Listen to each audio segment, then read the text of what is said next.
Après l'échec d'antécédentes missions de la CEDEAO aux fins de s'enquérir de l'état du président Mohamed Bazoum, renversé par un coup d'État le 26 juillet dernier, une nouvelle délégation a pu enfin le visiter ce samedi 19 août à Niamey. Il semblerait que le chef d'État togolais ait joué un rôle prépondérant dans la réussite de cette mission. Les déclarations va-t-en-guerre de plusieurs chefs d'État membres de la CEDEAO ainsi que les sanctions expéditives prises contre le Niger après le coup d'État avaient fini par braquer les militaires auteurs du dit putsch contre l'institution communautaire. Aussi ceux-ci n'hésitaient-ils pas à fermer les frontières nigériennes aux délégations de la CEDEAO qui tentaient de se rendre à Niamey en vue de négociations et visites au président renversé, Mohamed Bazoum.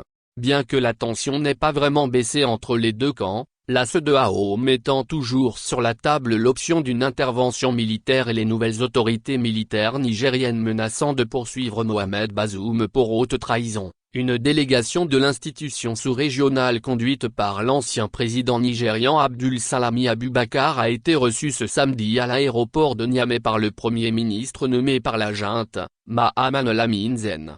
Cette délégation a pu rencontrer Mohamed Bazoum et visualiser brièvement les conditions dans lesquelles il est retenu à Niamey. Elle a également discuté avec le général Tiani. Si cette mission a pu mettre pied sur le sol nigérien, ce serait grâce à la diplomatie discrète de Faure Gnassingbé, chef d'État togolais, selon des sources révélées par un média international.